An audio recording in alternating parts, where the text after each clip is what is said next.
7절에 그들의 대를 잇게 하신 이 자손에게 여호수아가 할례를 행하였으니 길에서는 그들에게 할례를 행하지 못하였으므로 할례 없는 자가 되었습니다. 할례는요, 하나님의 언약 백성으로서 진짜 하나님의 백성이라는 거죠. 의미가 뭐냐? 하나님께 순종을 결단하는 상징이다. 여전히 구약에 대해서 다 똑같이 해석들을 하고 있어요. 할례가 뭐라고요? 순종을 결단하는 행위라고요. 약속의 행위. 신약뿐만이 아니고요. 그래서 신약에서는 이것이 세례예요. 세례 문답을 하고 세례를 주죠. 일정한 나이가 됐을 때. 신앙 고백이 될 때 하는 거잖아요.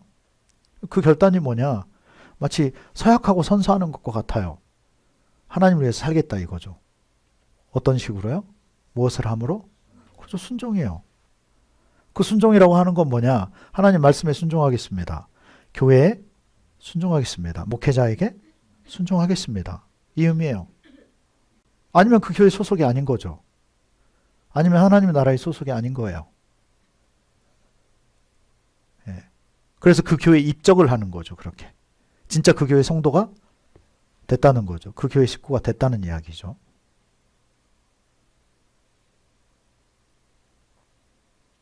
그래서 이 세례라고 하는 것은 이제 시대가 흐르고 요한이 물세례를 베풀었지만 물세례에서 멈추면 안 돼요. 예수님이 오셔서 세례를 베푸셨죠. 그 세례는 무슨 세례? 성령 세례. 그래서 우리는 성령의 충만함까지 항상 받아야 돼요. 왜 기도해야 돼요?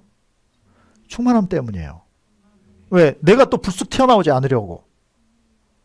내 어떤 감정들, 내가 원하는 것들, 이거 절제하기 위해서는 누구의 힘이 필요해요? 성령의 권능이 필요한 거예요. 하나님의 뜻대로 사는 것. 여러분, 우리 육은 하나님의 뜻대로 안 가요. 가기도 싫어하고 갈 수도 없고. 그래서 성령이 필요한 거죠. 성령의 인도하심이 있어야만 우리가 말씀대로 순종이 되고요.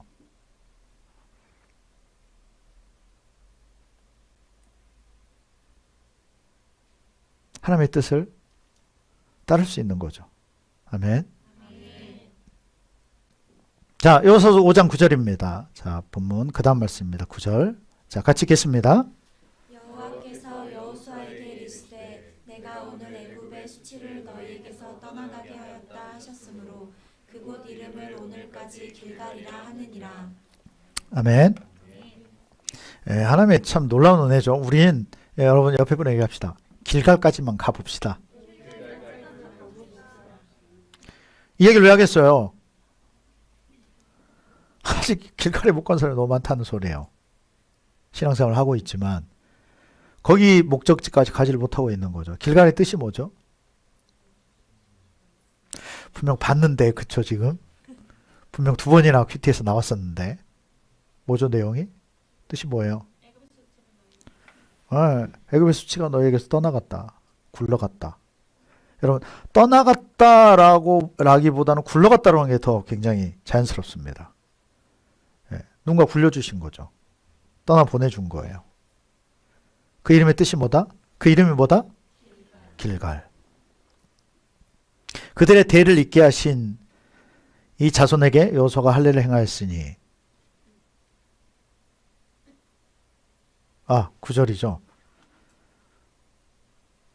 여호와께서 여호수아에게 이르시되 내가 오늘 애굽의 수치를 너희에게서 떠나가게 하셨다 하셨으므로 그곳 이름을 오늘까지 무엇이라? 길갈이라. 놀라운 은혜죠. 그래서 우리가 신앙생활 하는데 애굽 세상에서 진짜 떠나 있는 사람이 있고 교회는 와 있지만 여전히 세상 가치를 가지고 세상 관념을 가지고 믿음이 아닌 여전히 본인의 의를 가지고 사는 사람들이 있다는 거죠. 근데 그게 본인의 의인지도 몰라요. 문제가 터져봐야 알아. 근데 그때는 이미 늦어요. 이미 늦습니다.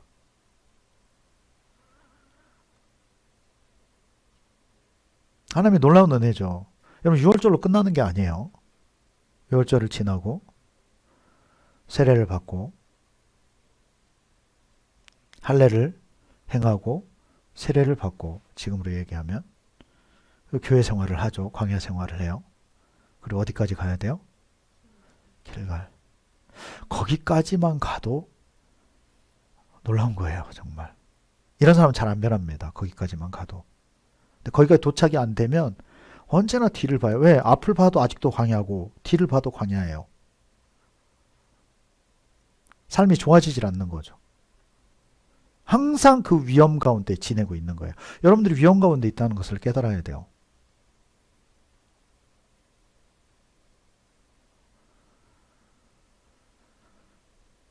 하나님께서 지금 이 길갈에서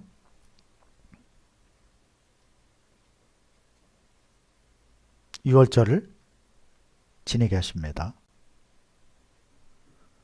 여호수아서 5장 10절에 또 이스라엘 자손을 길갈에 진쳤고 그달 14일 저녁에는 여리고 평지에서 유월절을 지켰으며 무엇을 지켰다고요? 유월절. 이 길갈에 도착해서 그 여리고 평지에서 같은 곳이에요, 여러분. 평지 이름으로 치면 그렇고 그들이 새로 지은 이름은 길갈이고요. 여리고 지역인 거죠. 크게 보면. 성경엔 그런 식의 기록이 참 많습니다. 우리도 그렇잖아요. 여기가 동작구이기도 하고 서울이기도 하고 상도동이기도 하고 또 누구 잘하는 사람도 여기 고개 얘기하잖아요. 여기. 자,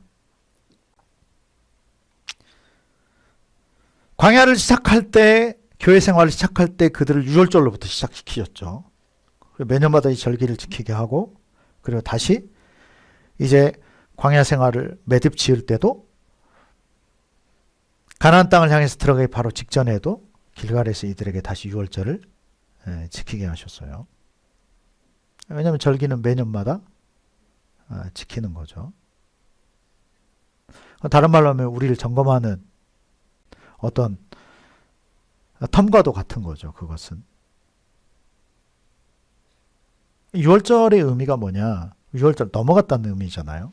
넘어갔다. 넘겼다. 죽음을 넘겼다. 그런데 진짜 그 속 내용은 뭐냐면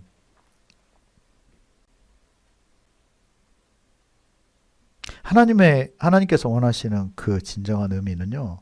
우리 편에서는 죽음이 넘어갔다. 이런 의미죠. 하나님 편에서는 뭐냐면 첫 것은 내 거야. 첫 것은 하나님의 것이라는 의미입니다. 이것이.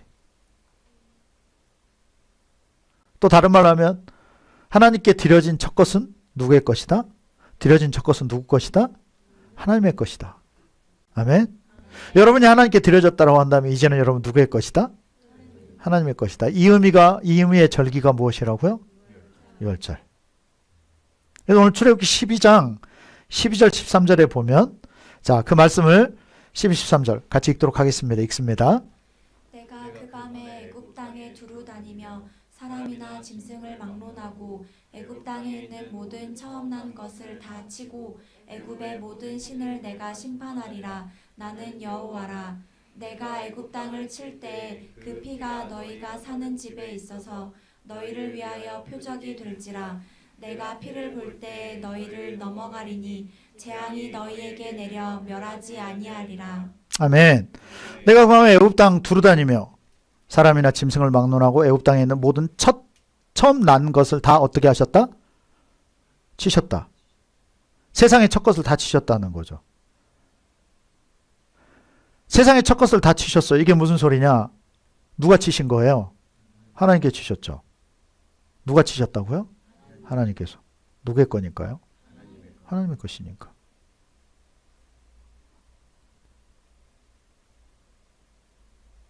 그러나 어린 양의 피, 지금으로 하면 예수님의 피죠. 예수님의 피가 발라져 있는 어린 양의 피가 발라져 있는, 이게 무슨 소리냐? 어린 양이 찜한, 또 본인들이 선택한 그런 자들에게는 넘어가시는 거예요. 누구의 찜이 됐다는 거예요? 하나님이 찜이 됐다는 거죠. 하나님이 첫 것이 됐다는 의미예요. 그것이. 그래서 여러분, 좀 전에 봤던 요한서 5장 10절, 또 이스라엘 자손이 길갈에 진쳤고 그 달 14일 저녁, 첫 달, 그러니까 1월 14일은 항상 유월절로 출애굽할 때 정하셨죠. 제정하셨어요. 그리고 1월 14일 항상 유월절로 지키도록 하셨습니다. 여러분, 우리의 신앙이 6월절의 단계에 머물러 있는 사람이 있는가 하면 그 다음 단계까지 지나온 사람이 있어요. 이건 여러분 굉장히 중요한 의미가 담겨져 있습니다. 6월절의 한계에 여전히 잡혀있는 사람이 있어요. 여러분, 이 사람들이 광야를 지나갈 때 다음 구원 받을 수 있었는가? 대다수의 젊은 사람들은, 나이가 있는 사람들은 죽음을 겪습니다. 가나안 땅을 경험하지 못해요. 근데 여러분 놀라운 것은 6월절에 다음 절기가 있다는 거죠. 6월절에 업그레이드 된 버전이 있다는 겁니다. 유대인들은 여전히 6월절을 지킵니다. 우리도 엄밀히 보면 지켜야 돼요. 그리고 항상 그것을 우리는 마음에 품어야 돼요. 그런데 6월절에 업그레이드가 된 버전의 절기가 있다. 그 절기가 뭐냐? 뭐예요? 초실절 절기예요. 다른 말로 하면 광야 다음 단계의 신앙이 있다는 거죠. 오늘 우리가 본 말씀에 길갈의 사건을 보는 것처럼 여러분 길갈에서도 지금 6월절을 지키게 하지만 40년 전 6월절과 같아요? 달라요? 네, 같은 절기를 지키지만 사뭇 다른 단계의 절기를 지키고 있는 거죠. 믿음의 단계가 다르고요. 순종에 대한 단계가 다르고 신앙의 기쁨이 다르고요. 아멘. 자, 요소서 5장 10절 좀 전에 봤던 말씀이에요. 10절에서부터 12절까지 말씀을 자 같이 그 다음 단계에 관한 이 말씀을 여러분이 함께 보았으면 좋겠습니다. 10절부터 자 다시 읽겠습니다. 또 이스라엘 자손들이 길갈에 진쳤고 그달 14일 저녁에는 여리고 평지에서 유월절을 지켰으며 유월절 이튿날에 그 땅의 소산물을 먹되 그날에 무교병과 볶은 곡식을 먹었더라. 또 그 땅의 소산물을 먹은 다음 날에 만나가 그쳤으니 이스라엘 사람들이 다시는 만나를 얻지 못하였고 그 해에 가나안 땅의 소출을 먹었더라. 아멘. 지금 초실절을 얘기하고 있습니다. 6월절 이튿날 그 땅의 소산물을 먹되 그날에 무교병과 볶은 곡식을 먹었더라. 여기까지는 여러분 일반적인 6월절의 모습이죠. 그리고 무교절의 모습입니다. 근데 12절에 보면 또 그 땅의 소산물을 먹은 다음 날에 무엇이 그쳤다? 자, 그럼 여기에 생략되진 이야기가 있습니다. 그 땅의 소산물을 딱 먹은 다음 날이 되니까 무엇이 그쳤더라? 만나와 메추라기가 드디어 그쳤어요. 자, 그러면 그 땅의 소산물을 먹은 다음 날을 얘기하는데 먹은 날 이전에 무슨 일이 있었을까요? 먹기 이전에 어떤 게 있었겠어요? 오늘 우리가 나누고 있는 주제의 질문을 하고 있는 겁니다. 초실절을 지킨 거예요. 첫 것을 드렸다고요. 왜냐? 다른 말씀에 하나님께서 그러시거든요. 첫 것을 드리기 전에는 먹으면 된다, 안 된다? 안 된다는 걸 말씀하셨어요. 이해되세요? 여기서 먹었다라고 하는 것은 무엇을 드린 거예요? 첫 것을 드린 거, 초실절을 지킨 거죠. 그래서 드디어 가나안 땅에 있는 곡식을 맛을 보게 된 거죠. 먹기 시작하는 거죠.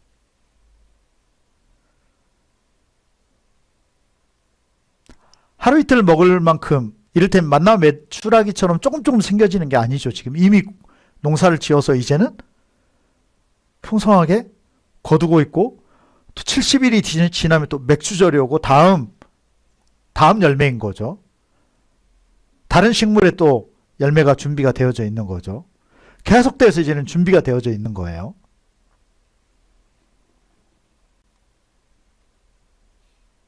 그랬더니 무엇이 끊겨요? 만나와 매출하기.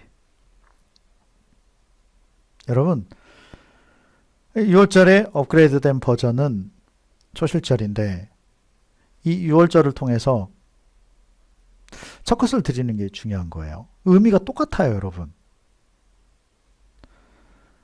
애굽에 있을 때 그들이 출애굽할 때 6월절을 지키게 했어요. 다른 말로 첫 것을 드리겠죠. 이해가 되나요? 그때는 자기들 소산이 없었을 때예요. 자기 몸을 드렸던 거죠. 그래서 자, 이제 소산물이 생겨졌어요. 그때부터는 그들의 그 소산물에서 첫 것을 하나님 앞에 드리는 것, 이게 초실절이죠. 그래서 첫 것은요, 하나님의 것이고요. 내가, 여러분이 하나님의, 주님의 것이 되어야 돼요. 그게 안 되면 문제는 뭐냐? 우상에 여전히 잡혀 있는 거죠. 내 것이라고 주장해요. 본인도 모르게. 그 뒤엔 우상이 있는 거죠. 물질의 우상. 자, 출애굽기 13장 2절. 자, 같이 읽겠습니다. 이스라엘 자손 중에서 사람이나 짐승을 막론하고 태에서 처음 난 모든 것은 다 구별하여 내게 돌리라. 이는 내 것이니라 하시니라. 아멘. 이스라엘 자손 중에서 사람이나 짐승을 막론하고 무엇이든 태에서 처음 난 모든 것은 다 거룩히 구별하여 내게 돌리라. 이는 누구의 것이다? 하나님의 것이라. 아멘. 여러분이 첫 것이 되길 축원합니다. 그런데 여러분, 주님이 중요시 여기는 것처럼요, 사탄도 이것을 중요시 여기고 개입하고요, 주장한다는 게 문제예요.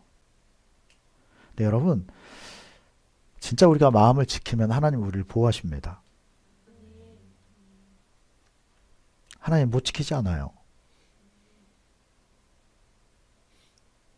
근데 중요한 것은 증거죠. 여기서 중요한 것은 내가 그러면 하나님이 진짜 첫 것인가? 진짜 첫 것으로 드려졌는가? 중요해, 안 중요해요? 증거가 중요합니다. 증거가 있어야 돼요. 자, 6월절 후에 생겨진 사건을 주목해서 봐야 돼요. 진짜 내가 첫 것으로 드려졌는가? 그 증거가 나에게 있는가? 그 현상이 우리에게도 똑같이 있어져야 되는 거예요. 자, 출애굽기 12장입니다. 21절에서 23절. 자, 같이 읽겠습니다. 모세가 이스라엘 모든 장로를 불러서 그들에게 이르되 너희는 나가서 너희의 가족대로 어린 양을 택하여 6월절 양으로 잡고 우슬초 묶음을 가져다가 그릇에 담은 피에 적셔서 그 피를 문 임방과 좌우 설주에 뿌리고 아침까지 한 사람도 자기 집 문 밖에 나가지 말라. 여호와께서 애굽 사람들에게 재앙을 내리려고 지나가실 때 문 임방과 좌우 문설주의 피를 보시면 여호와께서 그 문을 넘으시고 멸하는 자에게 너희 집에 들어가서 너희를 치지 못하게 하실 것임이니라. 아멘. 자, 보세요. 문 임방, 좌우 설주에 다 그 피를 바르게 해요. 그리고 보십시오. 23절에 여호와께서 애굽 사람들에게 재앙을 내리려고 지나가실 때에 누가 지나갔다고요? 누가 죽여요? 하나님께서 죽이고 있는 거죠. 다른 말로 살리는 분도 하나님이시고 죽이는 분도 하나님이신 거예요. 그 하나님을 좋게만 포장하지 마요. 네. 그분 공의 하나님이시라고요. 내가 좋다라고 표현하는 것은 우리가 체면으로 살듯이 그런 식으로 치장하지 말자는 거죠. 그분에게 모든 권한이 다 있어요. 여호와께서 그 문을 넘으시고 피가 발라져 있을 때에는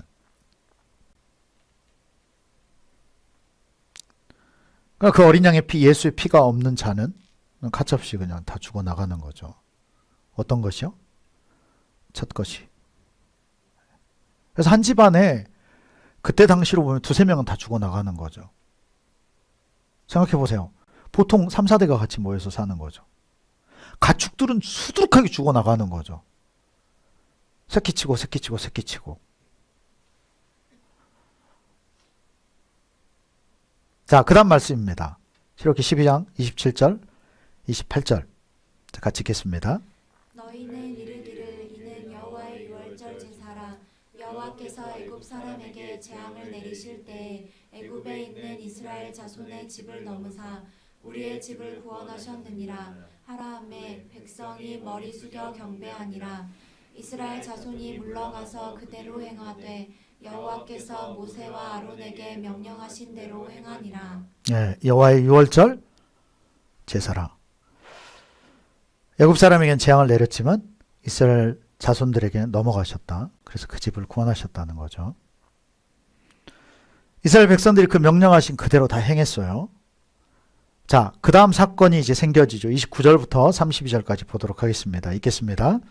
밤중에 여호와께서 애굽 땅에서 모든 처음 난 것 곧 왕위에 앉은 바로의 장자로부터 옥에 갇힌 사람의 장자까지와 가축의 처음 난 것을 다 치심에 그 밤에 바로와 그 모든 신하와 모든 애굽 사람이 일어나고 애굽에 큰 부르짖음이 있었으니 이는 그 나라에 죽임을 당하지 아니한 집이 하나도 없었음이었더라.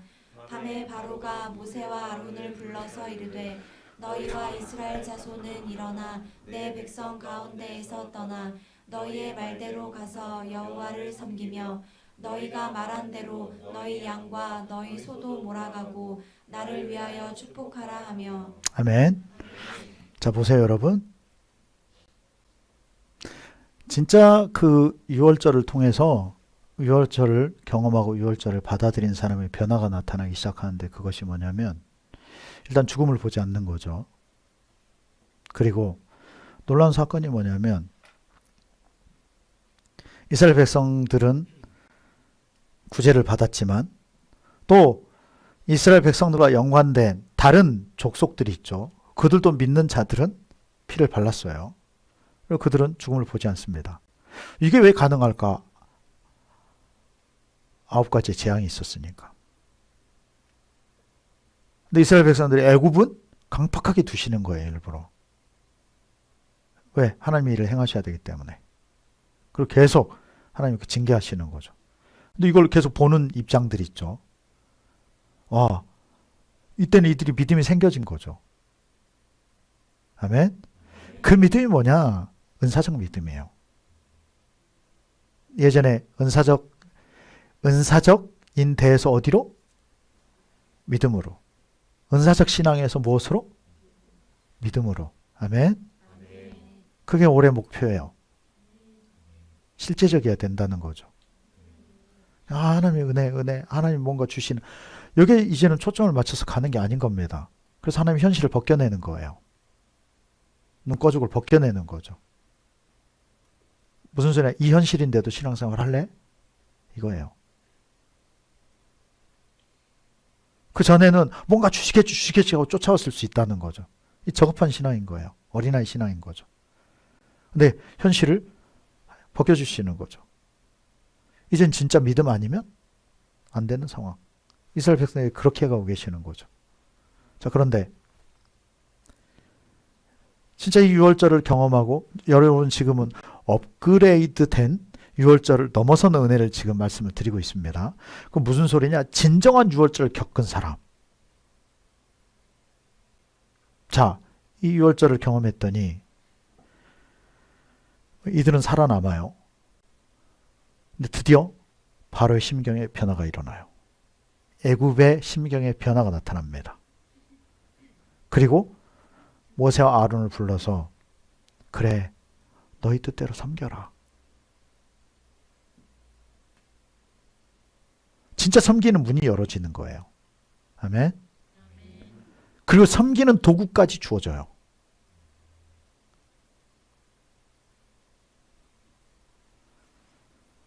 뭘 말씀드리느냐?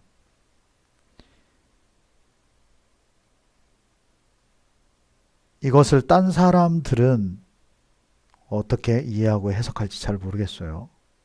나에게 주신 은혜, 또 우리 교회 주신 은혜, 또 성경의 수많은 역사들은 증언하고 있습니다. 진짜 우리가 신앙이 정말 신앙으로 달라지고요. 믿음으로 살면 그 첫 증거가 뭐냐면 물질이 열어지는 겁니다.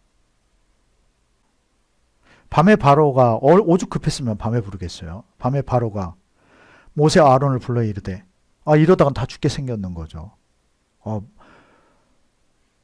가장 사랑하는 것을 잃고 나니까 바로가 정신이 번쩍 드는 거죠. 이게 진짜 거짓말이 아니구나. 말한 대로 정말 다 되는구나. 너희와 이스라엘 자손은 일어나 내 백성 가운데서 떠나 너희의 말대로 가서 여호와를 섬기며 너희가 말한 대로 너희 양과 너희 소도 몰고 가고 나를 위하여 축복하라 하며. 여러분, 삶이 열어지는 것이 이 유월절을 지키는 증거예요. 유월절의 이 은혜를 경험하고 이 단계를 진짜 넘어간 사람에게 나타나는 증거라는 거죠. 자, 그 뒤에 사건을 봅시다. 출애굽기 12장 33절부터 36절. 자, 같이 읽겠습니다. 애굽 사람들은 말하기를 우리가 다 죽은 자가 되도다 하고 그 백성을 재촉하여 그 땅에서 속히 내보내려 하므로 그 백성이 발교되지 못한 반죽 담은 그릇을 옷에 싸서 어깨에 매니라. 이스라엘 자손이 모세의 말대로 하여 애굽 사람에게 은금 패물과 의복을 구하매 여호와께서 애굽 사람들에게 이스라엘 백성에게 은혜를 입히게 하사 그들이 구하는 대로 주게 하심으로 그들이 애굽 사람의 물품을 취하였더라. 아멘. 여러분, 이 물질은 재정, 물질, 어떤 이런 영역들은 하나님 편에서도 좋은 증거로 삼는다는 것을 알아야 돼요. 왜냐? 세상도 물질을 소중히 여기지만 하나님 편에서도 소중히 여겨요. 하나님 섬기는 것들이 뭐예요, 여러분? 다 물질이죠. 어려운 사람들 무엇으로 도와요? 물질을 통해서 도와요. 여러분, 그들은 애굽 사람들에게 품을 받았어요. 품삯을. 그랬죠? 이걸 하나님이 바꾸신 거예요. 하나님이 주고 싶으신 거죠. 유월절을 경험했을 때 하나님께 직접 주시는 겁니다. 막 이제는 가길 원해요. 가서 제발 이제 너희 하나님 섬겨. 이스라엘 자손이 모세의 말대로 하여 애굽 사람에게 은금 패물과 의복을 구하매. 근데 이때도 못 받은 사람이 있었을까요? 없었을까요? 못 챙겨 나오는 사람이 있었겠어요? 없었겠어요? 앞에서는 우리가 32절에서는 그거죠. 야, 너희 건 너희 가져가. 너희 가축. 종으로 지냈지만 자기네 것들이 있었던 거죠. 너희 거 가져가. 그래. 됐어. 그래, 가져가. 이런 차원이었다라고 한다면 이제 그 뒤에서는 이런 상황에 모세는 더 구하는 거죠. 안 주면 안 가겠다는 거죠.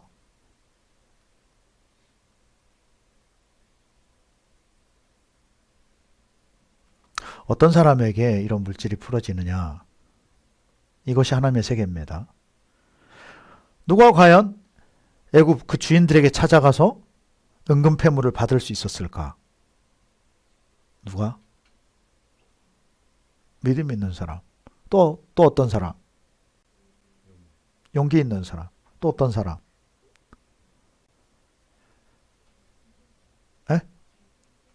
잘 섬긴 사람. 그럼 보세요. 그 핵심을 봐야 돼요. 여러분들 그 내용을 얘기한 거거든요. 마음 상태, 어떤 그 사람의 상태를 얘기한 건데 보십시오. 그 근본이 어디에서 왔을까? 어떤 사람이 용기를 내고 어떤 사람이 믿음을 가지고 그 사람들한테 주인한테 가고 옆집에까지 가서 달라고 했을까? 알고 있는 사람. 주여 알고 있네. 네, 보세요. 진짜 등지기로 마음 먹은 사람. 난 끝이야. 난 다시 저 사람 안 보겠지. 난 끝이야. 하나님이 하시니까 그래, 난 진짜 떠나. 다시 여기 올 필요 있어 없어? 없어. 다시 그 관계 될 필요 있어 없어? 없다고 진짜 마음을 먹은 사람은 이해가 될까요? 근데 뒤를 보고 있는 사람은 잘못되면 나중에 맞아 죽는 거죠. 잘못되면 나중에 또 찾아와야 될지 몰라. 이런 마음이 있는 사람은 험악한 짓을 할 수 있겠어요? 없겠어요? 뒤를 내다보는 거죠. 뒤가 없는 사람.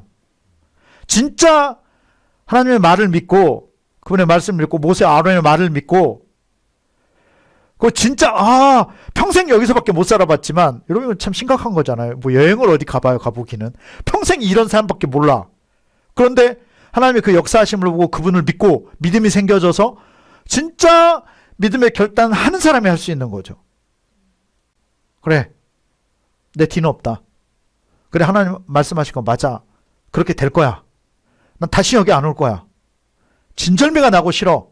난 세상과 타협 안 할 거야. 이 사람들이 할 수 있는 거예요. 아멘. 정말 마음의 결단을 한 사람.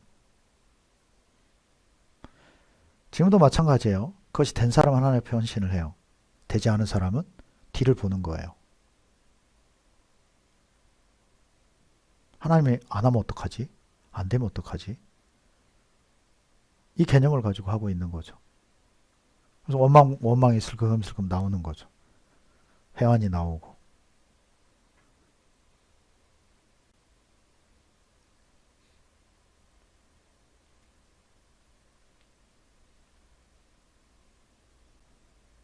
후회가 되고. 다시 퇴보하는 거죠. 무슨 소리냐?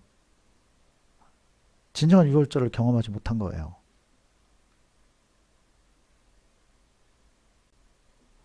언제 잡혀가도 잡혀가는 위험한 상태인 거죠.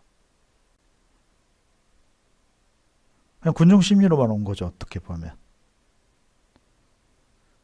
36절에 여호와께서 애굽 사람들에게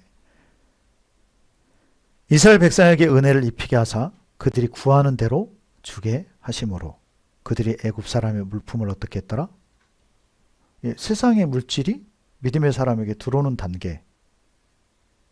이게 진짜 믿음으로 살고 있는 단계예요. 흉내내는 건 소용없어요. 애쓰는 거 소용없습니다. 미안하지만. 진짜 믿음 아니면 진짜 하나님께 생명을 걸지 않으면 여러분 이들은 하나님께 생명을 건 거예요. 지금. 생명을 건 이들은 결단하는 거죠. 뒤를 안 봐요.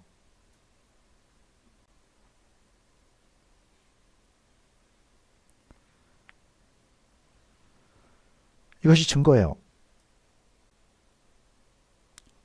유월절을 경험한 본인이 첫 것으로 드려진 것의 증거가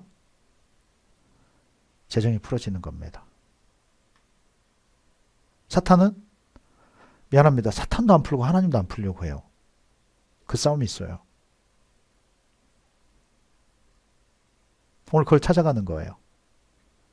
그래서 이 섬김의 삶이 열어지는 것이 유월절 절기를 지낸 것의 증거예요. 근데 여러분 이때 주시는 것은 섬기라고 주시는 거예요. 하나님을 섬기도록. 여러분 나중에 그 금은 보화를 통해서 성막을 지어요. 그들이. 제사장의 옷을 만들고요. 무슨 소리입니까? 신앙생활 하는데 다 쓰여져요.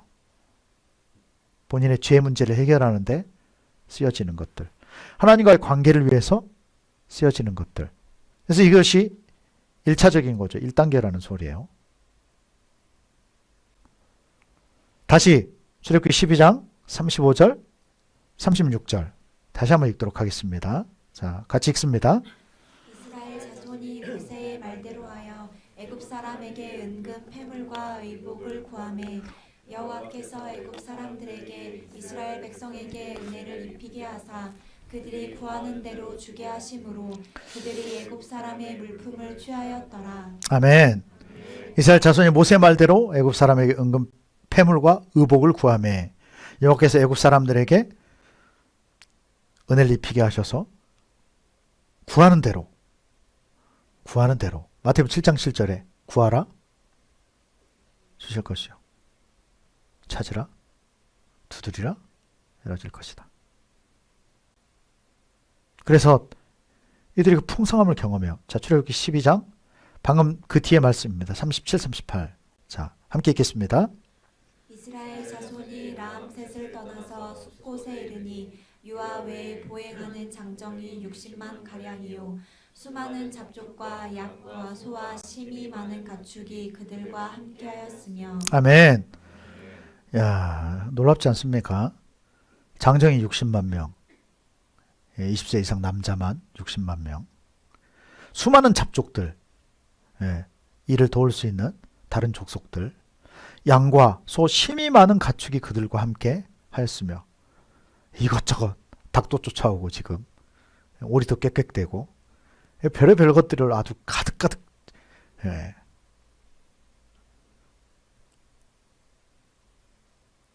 그러나 하나님 그걸 다 잡아먹게 하지 않아요. 그건 하나님을 섬기는 도구로 다 쓰여지죠.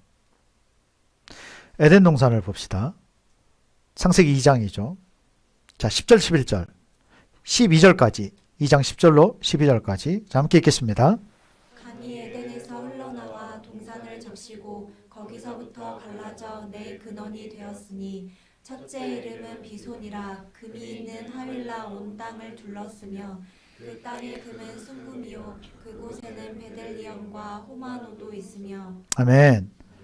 첫 번째 강의 이름이 비손, 부여의 강이에요. 그 증거로 금이 가득하고요. 수많은 보석들이 가득한 땅.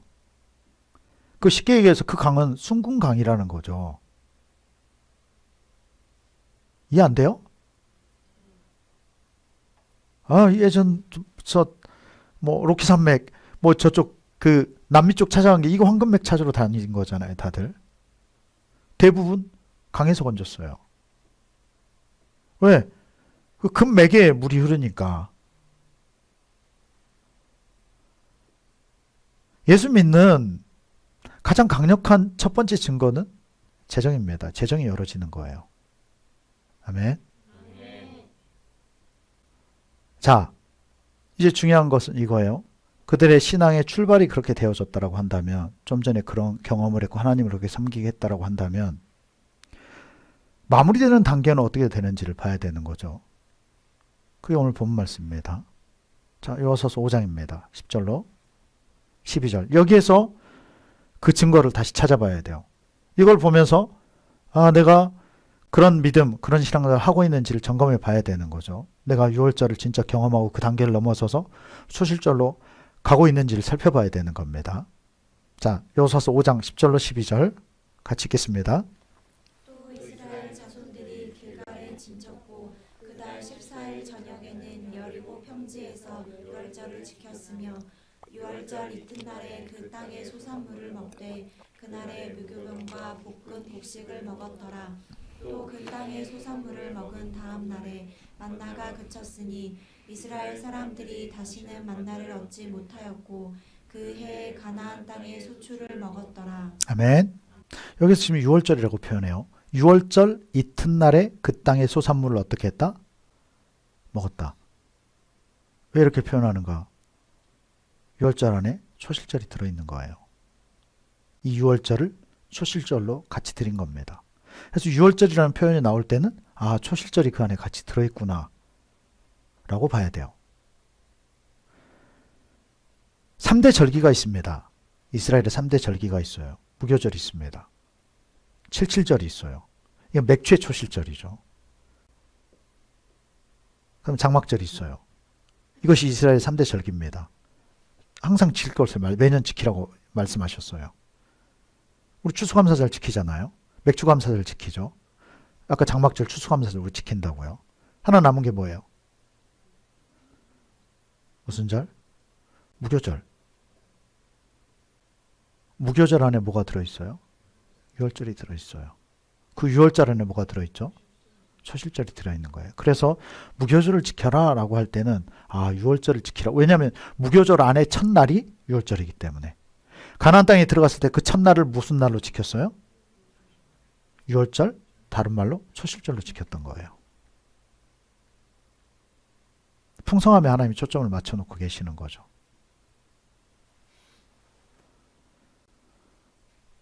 만나와 메추라기의 신앙의 단계에서요, 이 신앙이 유월되어지는 것을 봐요. 넘어간다고요. 하루하루 먹고 사는 이 단계에서 여기에는 큰 소망이 없어요. 초자연적인 하나님의 역사는 없습니다. 그 자체도 초자연적이고 은혜고 감사하긴 하지만 진정한 하나님이 원하는 단계는 아니라는 거죠. 그래서 하나님께서 이 광야에서 이제 요단에 당도하기 전에 모세에게 이것을 이미 명령해 놓고 약속해 놓으셨어요. 그 이스라엘 백성들은 지금 우리가 읽는 말씀들은 그 약속대로 다 지키고 있는 장면들인 거예요. 6월절에는 뭐가 들어있다? 초실절. 자, 레위기 23장 5절 6절. 자, 같이 읽겠습니다. 첫째 달 열 나흔 날 저녁은 여호와의 유월절이요 이달 열 닷새 날은 여호와의 무교절이니 이래 동안 너희는 무교병을 먹을 것이요. 자, 모세를 통해서 미리 얘기해 주신 부분이 바로 이 부분이에요. 지금 6월절에 대해서 미리 얘기하시고요. 열 나흔 날 10일이 되면 그때부터 그들은 예물을 준비했었어야 돼요. 제물을. 그래서 흠없는 것으로 준비를 해야 됩니다. 지켜봐야 되는 거예요. 어린 양을. 그뿐만 아니라 이제 그 뒤에 말씀 레위기 23장 9절에서 말씀합니다. 자, 9절부터 14절까지 쭉 읽도록 하겠습니다. 읽습니다. 여호와께서 모세에게 말씀하여 이르시되 이스라엘 자손에게 말하여 이르라 너희는 내가 너희에게 주는 땅에 들어가서 너희의 곡물을 거둘 때에 너희의 곡물의 첫 이삭 한 단을 제사장에게로 가져갈 것이요 제사장은 너희를 위하여 그 단을 여호와 앞에 기쁘게 받으심이 되도록 흔들되 안식일 이튿날에 흔들 것이며 너희가 그 단을 흔드는 날에 1년 되고 흠 없는 수량을 여호와께 번제로 드리고 그 소재로는 기름 섞은 고운 가루 10분의 2 에바를 여호와께 드려 화제로 삼아 향기로운 냄새가 되게 하고 전제로는 포도주 4분의 1 흰을 쓸 것이며 너희는 너희 하나님께 예물을 가져오는 그날까지 떡이든지 볶은 곡식이든지 생이삭이든지 먹지 말지니 이는 너희가 거주하는 각 처에서 대대로 지킬 영원한 규례니라. 아멘. 첫 단을 가져오고요. 수량을 번제로 드리고요. 고운 가루를 화제로 하나님 앞에 드리고요. 또 포도주를 전제로 하나님 앞에 드리고요. 그래서 14절에 너희는 너희 하나님께 예물을 가져오는 그 날까지 떡이든지 볶은 곡식이든지 생이삭이든지 먹지 말지니 이는 너희가 거주하는 각 처에서 대대로 지킬 영원한 규례니라. 그리고 15절에 너는 무교병의 절기를 지키라. 내가 내게 명령한 대로 아비벌에 정한 때 이래 동안 무교병을 먹을지니 그 6월절을 시작으로 일주일간 무교절기를 지키는 거죠.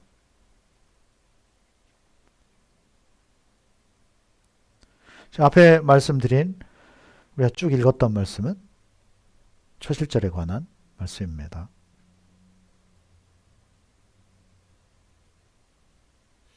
보세요. 다 공통점이 있어요. 그들이 6월절을 지키고 났을 때 애굽 사람들로 하여금 은금 패물들을 받았어요. 가축들을 다 받았고요. 자, 광야 생활이 마쳐질 때 가나안 땅을 들어갈 때 그들이 길갈에서 또다시 6월절을 하나님 앞에 지킵니다.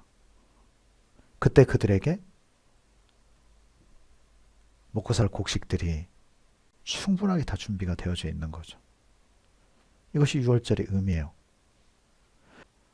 여러분 진정한 이 6월절, 다른 말로 하면 무교절을 경험하는 것, 초실절을 경험하기 위해서는요. 출애굽한 순간 40년을 건너뛰어서 가나안 땅 앞에 와서 이 길갈에서 다시 초실절로 바뀌어진 이 은혜를 광야를 뛰어넘고는 절대 경험할 수 있다 없다? 없어요. 여러분한테 그 기간이 어떤 사람은 5년이고 10년이고 어떤 사람 15년, 어떤 사람 20년, 어떤 사람 40년이 가도 안 되는 사람이 있어요. 되면 다행이에요. 평생 가도 안 되는 사람이 있어요. 나도 그걸 경험한 사람이고요. 전예물을 드리고도 감동 예물들을 드리고도 백배작정을 그렇게 드리고도 십수년이 지나도록 한 번도 경험을 못했으니까요. 여러분 거기는 믿음이 필요해요. 하나님 원망한 적 단 한 번도 없었어요. 그냥 하나님이 믿음 주신 겁니다. 감사가 되고요. 그렇다고 하나님 언제 주실 거예요? 언제 좀 주세요. 이런 기도 한 적도 없어요. 지나놓고 보니까 하나님 은혜예요.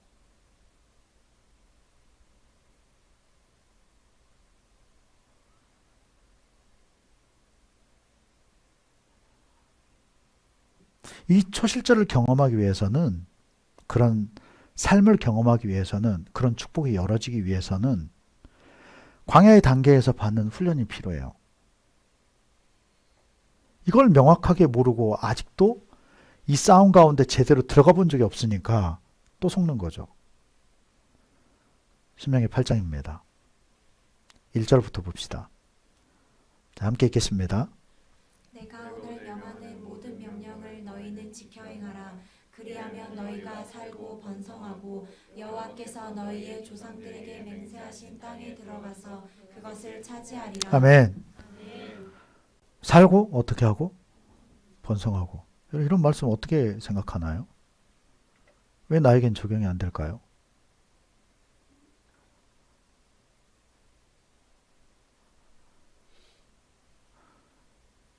명령을 지켜 행하지를 못하는 거예요. 뭐 보이는 데서는 할지 모르겠어요. 같이는 할지 모르겠습니다. 진짜 하나님의 명령을 가치로 여기고 소중하게 여기고 그렇게 사는가?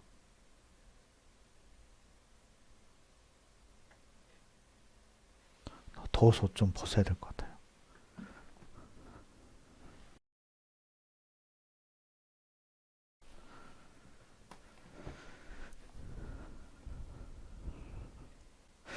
내가 오늘 명하는 모든 명령을 너희는 지켜 행하라. 그리하면 조건이잖아요. 약속이에요. 그리하면 너희가 살고 번성하고 영이 살고 번성하고 생육하고 번성하고. 이게 잘 안 된다. 번성은 아니더라도 내 영이 살고 기뻐지고 이런 것조차 없다. 어딜 돌아가 봐야 돼요, 다시. 그 앞에 말씀을 점검해야 돼요. 내가 하나님의 명령을 진짜 사모함으로, 율법을 사랑함으로 지키는가. 여기를 다시 돌아가 봐야 되는 거예요.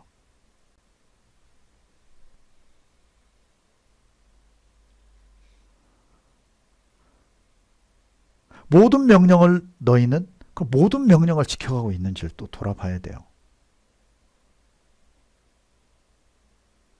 그렇게 한다라고 하면, 그리하면 너희가 살고 그 다음은 번성하고 그 다음은 영혼 구원에 관한 말씀이죠. 약속의 땅. 그것을 차지하리라. 내 하나님 여호와가 이 40년 동안에 내게 광야의 길을 걷게 하신 것을 기억하라. 이것은 지금 신명기는 다시 40년을 돌아보는 장면이잖아요. 그렇게 하신 이유가 뭐냐? 왜? 이걸 교훈 삼아야 되기 때문에. 이는 너를 낮추시며 너를 시험하사. 시험에 대해서 이번에 하나님 나한테 개인적으로 깨닫게 해주신 게 그거였어요. 시험하신다라고 하는 것은 무엇 가운데? 약점에 노출시키시는 거라고 알려주시더라고요. 약점에 노출시킨다는 거예요. 그게 낮추신다는 거죠. 넘을 수 없는 어떤 장벽. 보게 하는 거죠. 이는 너를 낮추시며 너를 시험하사. 시험하신 이유가 뭐냐? 낮추고 시험하고 테스트하신 이유가 뭐냐? 진짜 네 마음 어떤지. 하나님 몰라서 그럴까요? 본인 확인시켜주는 거예요. 진짜 이게 네 마음이다. 근데 안타까운 것은 그런 사람일수록 자기 마음을 못 봐요. 그게 복 없는 사람이에요. 복 있는 사람은 선한 기준이 있거든요. 선함이 있어요. 그래서 본인을 볼 줄 알아요. 복이 없는 사람은 본인을 못 봅니다. 딴 데서 찾아요, 다. 마음 잘 다스리십시오. 이는 너를 낮추시며 너를 시험하사 내 마음이 어떠한지 그 명령을 지키는지 지키지 않는지 알려 하심이라.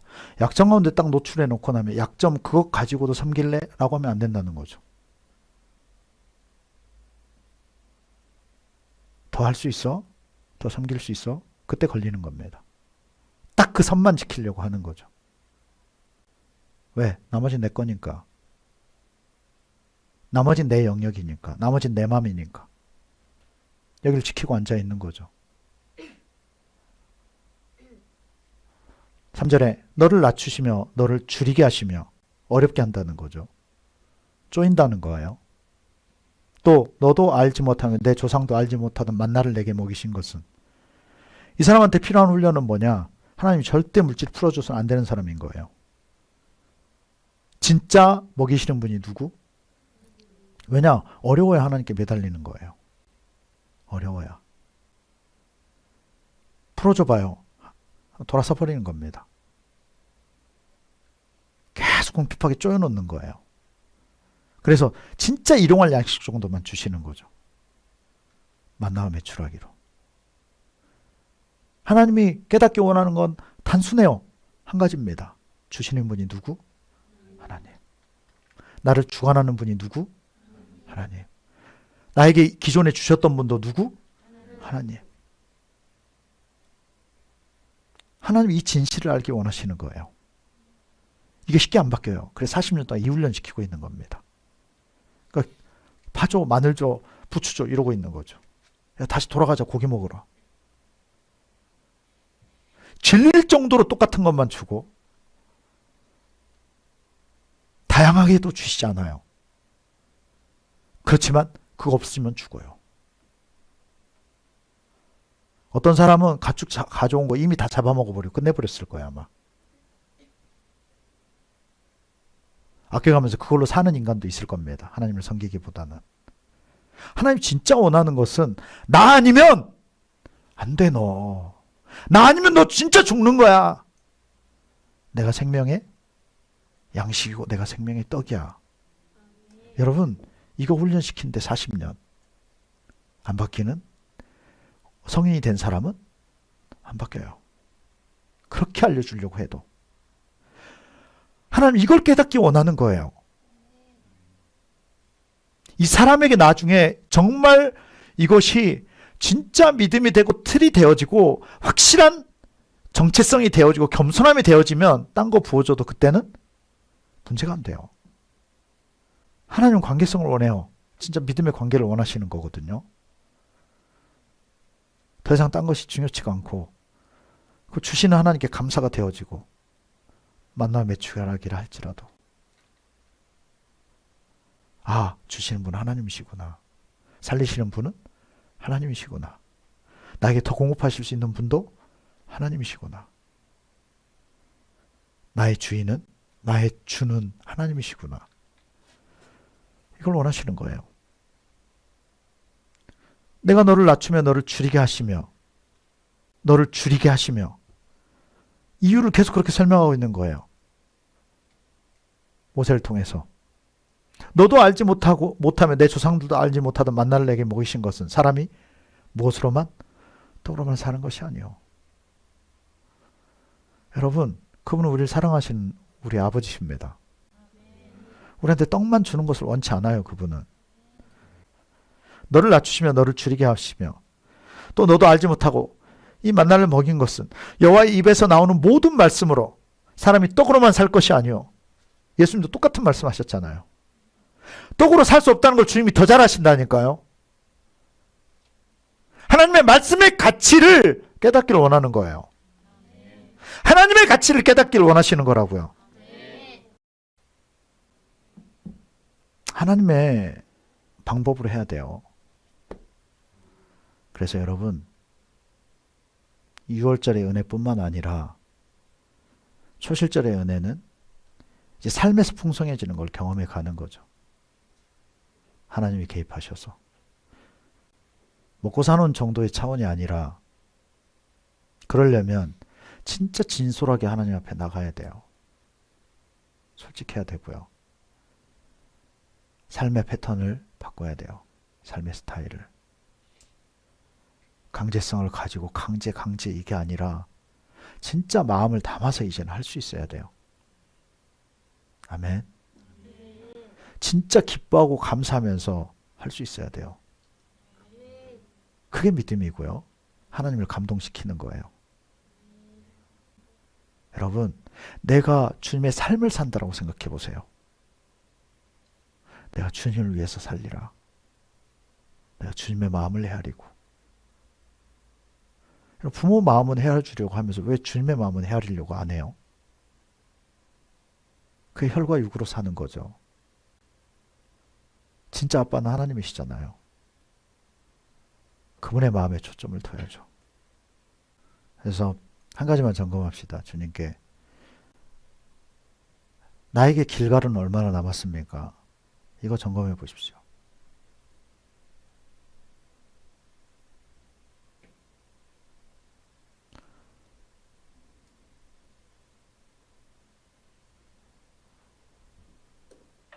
하나님께 이 부분을 점검해 보십시오. 현실을 직시해야 돼요. 40년 남았다라고 한다면 그 점검하는 게 중요해요. 모르는 것보다 100번 나아요.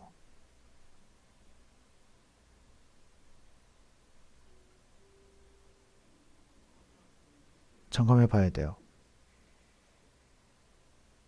주님, 내 위치는 어디입니까? 그 출애굽의 역사를 보면서 그 위치 중에 나는 어디입니까?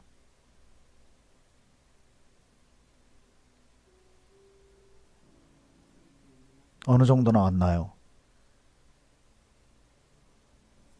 율법을 받은 단계인지 이전인지, 율법을 받고 순종해 가는 단계인지, 법궤를 쫓아가고 있는 단계인지, 또 40년 후반이 되어서 이제 길갈 부근까지 와 있는 상태인지, 가나안 땅 부근에 와 있는 상태인지, 아니면 길갈에서 첫 것을 드리고 만나 매출하기 차원이 아니라 풍성한 가운데 이젠 들어가 있는 상태인지, 또는 요단강을 건너간 상태인지,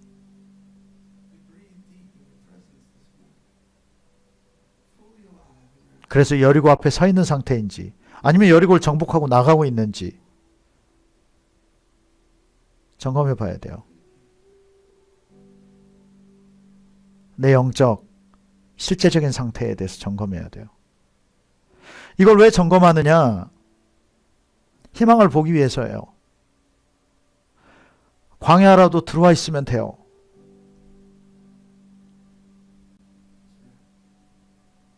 아, 내가 이만큼 왔구나. 희망이 될 거예요. 아, 내가 아직도 그 사람의 새로운 도전이 되어질 겁니다. 도전을 해야만 돼요.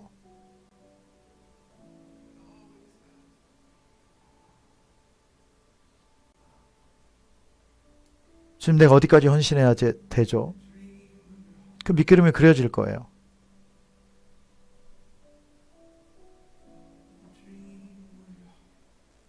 여러분이 그리고 주님께서 원하시는 그 길로 가고 있다라고 한다면 앞으로 주어질 것에 대해서 기도해 보십시오.